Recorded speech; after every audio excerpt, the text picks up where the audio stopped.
Coming up today, there isn't much activity at Korea's National Assembly as the row over hacking allegations surrounding the nation's spy agency continues to intensify. North Korea has erected its largest ever launch pad site in the northwest of the country. It's believed the regime could use it to test fire a huge rocket in October. Plus, the government has unveiled a slew of measures aimed at bringing the nation's almost $1 trillion household debt mountain under control. Stay tuned for these stories and more.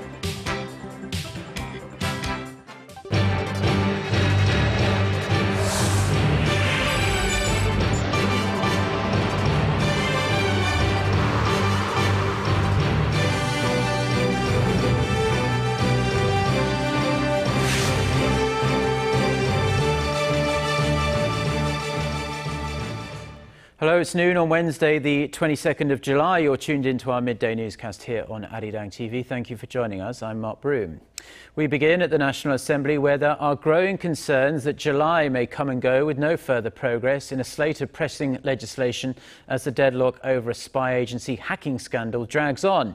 Despite marathon talks and last-minute meetings, lawmakers appear to be no closer to resolving the question of whether to conduct an on-site inspection of the spy agency.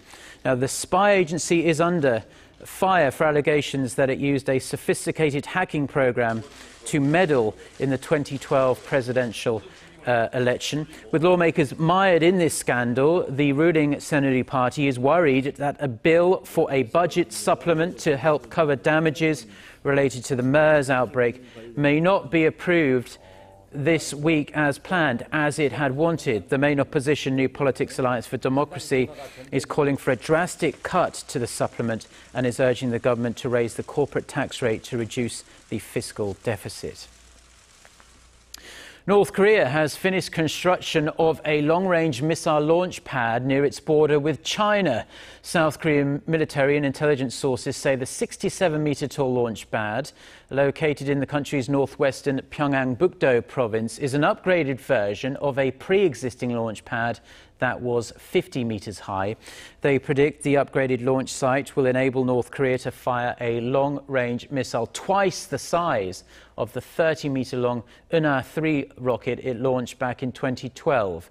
The sources believe North Korea will test fire a long-range rocket from this new pad around October 10th, which is the 70th anniversary of the founding of the Workers' Party. The United States says it will only engage in talks with North Korea when the regime shows the world it's ready to give up its nuclear weapons. This comes after Pyongyang said this week that it's not interested in seeking an Iran-style nuclear deal. Kim Hyun-bin reports. The U.S. State Department has reiterated that Washington can never accept North Korea as a nuclear weapons state. The statement came less than 24 hours after North Korea boasted about its nuclear capabilities and said the world should forget about trying to make it abandon its nuclear ambitions. John Kirby, spokesman for the U.S. State Department, says Washington is open to dialogue with the North, but stressed the onus is on the regime to take concrete steps towards denuclearization before any talks resume.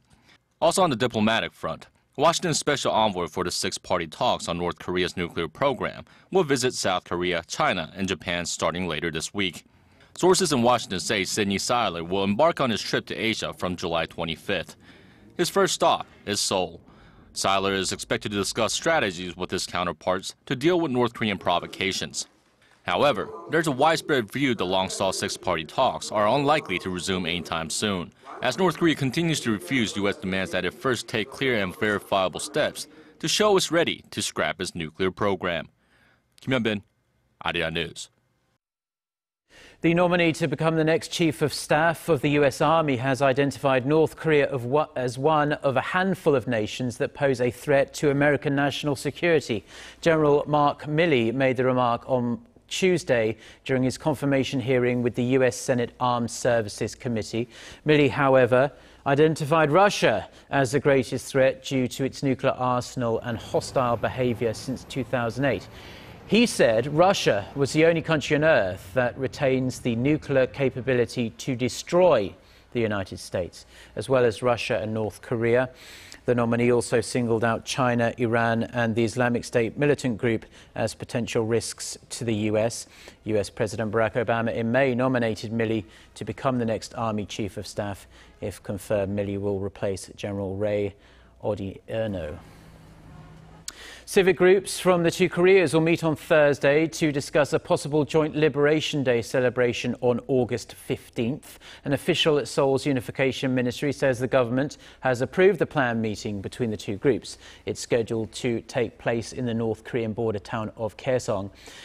The South Korean group is expected to suggest holding simultaneous joint celebrations in Seoul and Pyongyang. It'll also propose having representatives from the two Koreas attend each other's event. If the two sides agree, it will be the first time in 10 years for the Koreas to celebrate Liberation Day.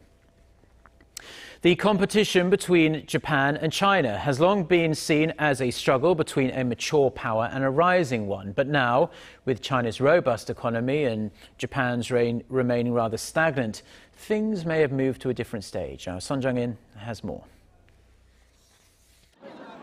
After suffering heavy losses from Japan in the First and Second Sino-Japanese War in 1895 and 1931, China rebounded with its robust economy as the driving force behind its development.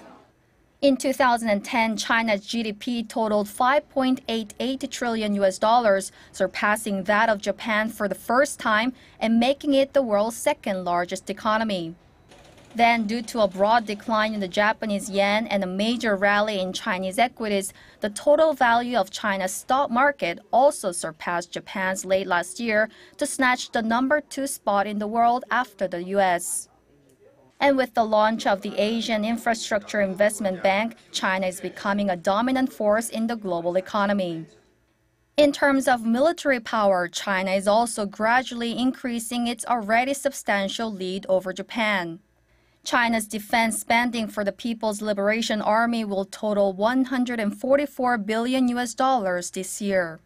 That's miles above Japan's defense budget of $42 billion, its largest ever.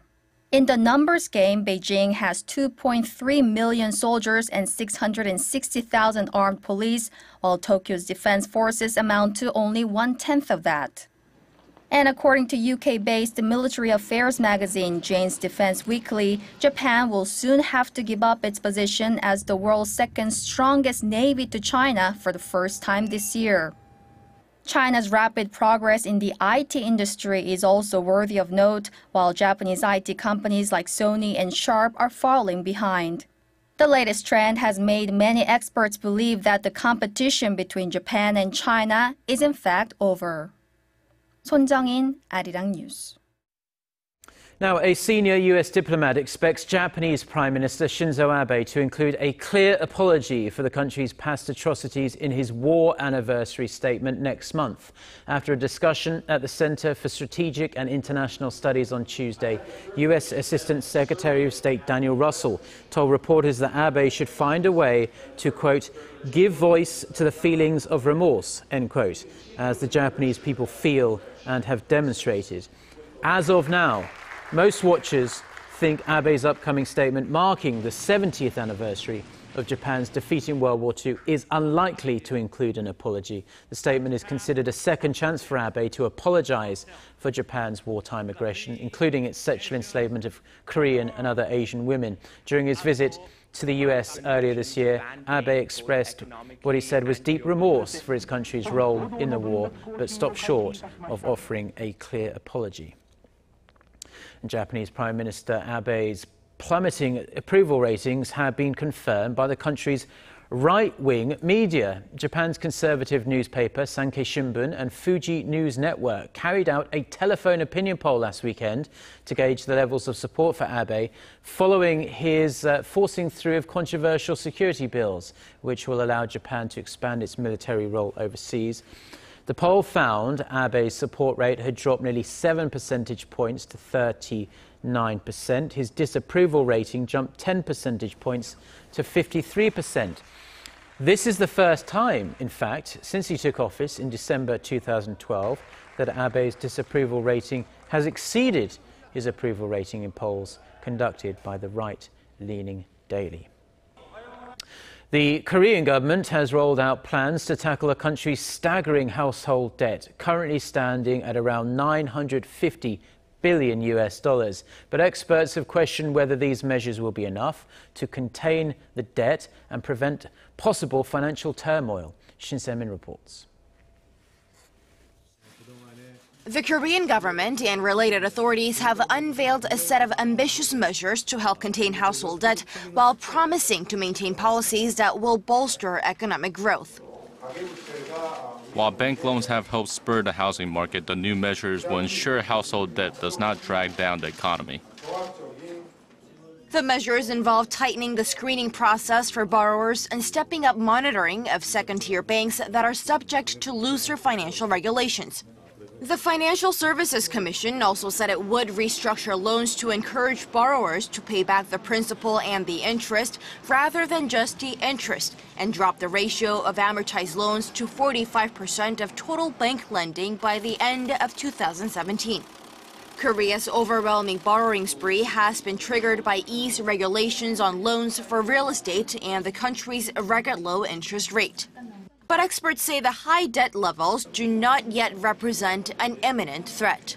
The top 40% in terms of income takes up nearly 3/4 of the total liabilities in household debt, meaning they're more likely to be able to repay their debt.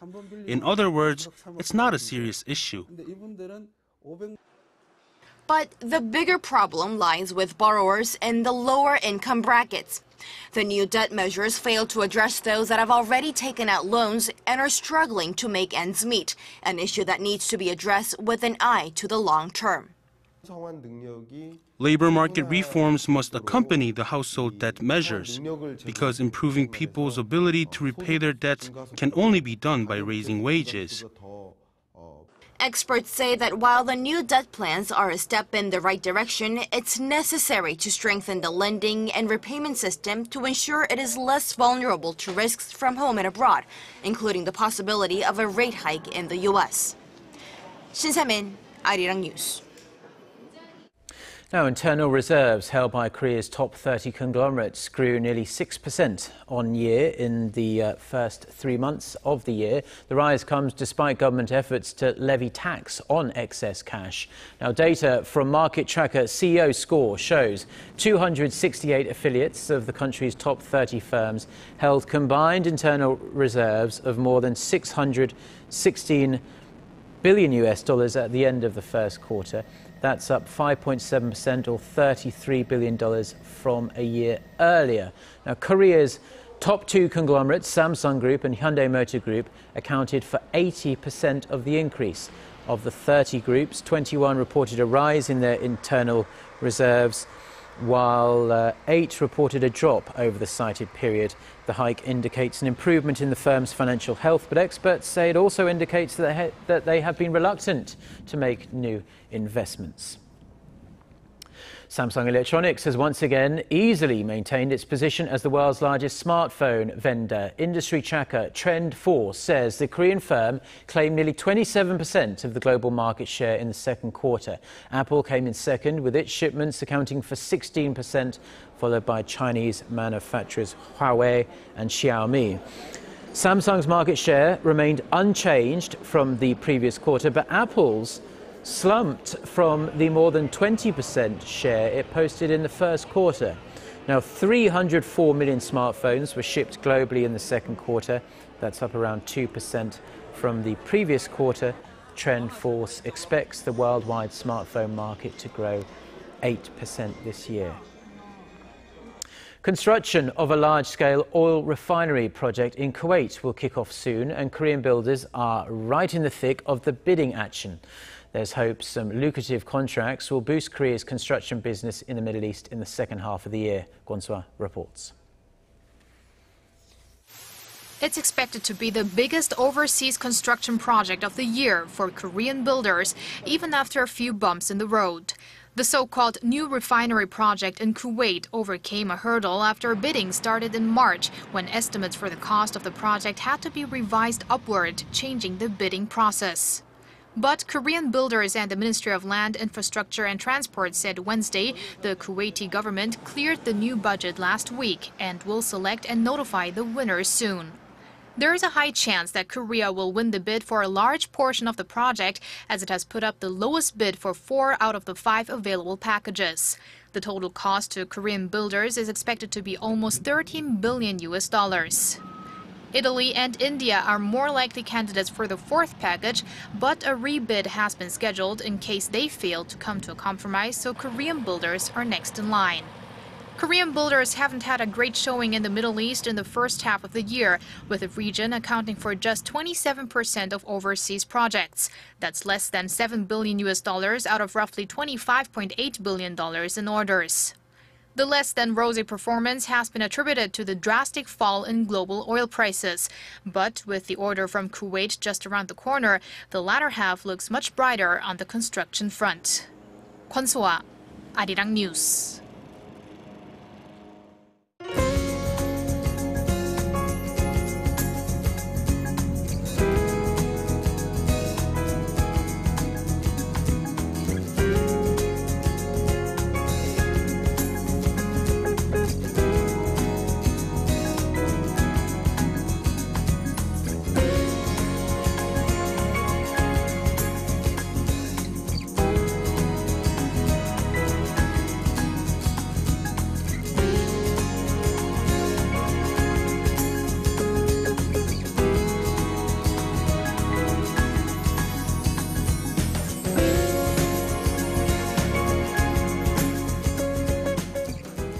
Well, that's all we have for now. Thank you for watching, and we do hope to see you at the same time tomorrow. Until then, goodbye.